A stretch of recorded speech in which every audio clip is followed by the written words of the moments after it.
Polemik ijazah palsu Presiden ke-7 Republik Indonesia Joko Widodo memasuki babak baru. Senin pagi, Polda Metro Jaya menggelar agenda gelar perkara khusus dengan mengundang kedua belah pihak. Proses dilaksanakan sebagai bagian dari rangkaian proses penyidikan dengan agenda pemaparan langkah-langkah yang telah dilakukan penyidik sejak awal penanganan perkara. Kedua pihak akan mengulang kembali paparan fakta dan bukti untuk menguji kekuatan data, baik pihak pelapor maupun terlapor.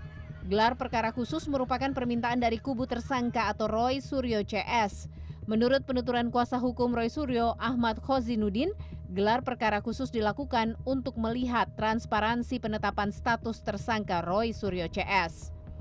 Di mana diharapkan dalam proses gelar perkara nanti, akses terhadap barang bukti diberikan oleh penyidik dan penyidik secara sukarela menunjukkan barang bukti yang telah menjadikan klien kami sebagai tersangka. Sebab tidak mungkin ada orang dinyatakan sebagai fitnah dan pencemaran nama baik menyatakan, menyimpulkan ijazah saudara Joko Widodo itu palsu sebelum ada bukti ijazah asli ditampilkan. Sementara itu pihak Joko Widodo nampak hadir memenuhi undangan gelar perkara khusus. Yakub Hasibuan, kuasa hukum Joko Widodo memaparkan gelar perkara khusus ini hanya pemaparan alur penyidikan, tidak akan mengubah status hukum Roy Suryo CS. Lebih lanjut, pihaknya menuntut agar kepolisian segera menahan Roy CS karena sudah ditetapkan ancaman pidana 5 tahun. Kita semua sudah tahu bahwa gelar perkara ini adalah hanya pemaparan dari para penyidik untuk memperlihatkan dari awal sampai sekarang ini apa yang telah dilakukan dan langkah-langkah selanjutnya seperti apa. Jadi ini bukan pemeriksaan eksaminasi mengenai perkaranya, bukan pembuktian perkaranya karena pembuktian nanti di pengadilan. Sebelumnya, pihak Roy Suryo CS telah meminta agar barang bukti ijazah yang disebut asli dapat ditunjukkan dalam proses pemeriksaan, namun belum pernah diberikan akses oleh penyidik. Menurutnya, gelar perkara ini seharusnya menjadi momen untuk membuka akses tersebut secara transparan. Gelar perkara khusus ini menjadi salah satu tahap penting dalam penanganan kasus yang menarik perhatian publik. Namun penentuan bersalah atau tidaknya para pihak yang terlibat tetap menjadi kewenangan pengadilan.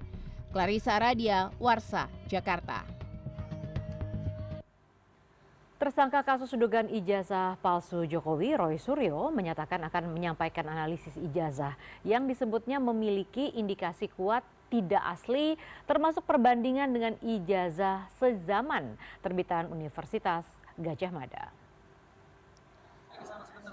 Roy menegaskan seluruh materi yang dipaparkan dalam gelar perkara merupakan hasil analisis dan kajian ilmiah, bukan rekayasa atau manipulasi data sebagaimana dituduhkan dalam pasal 32 dan 35 Undang-Undang ITE.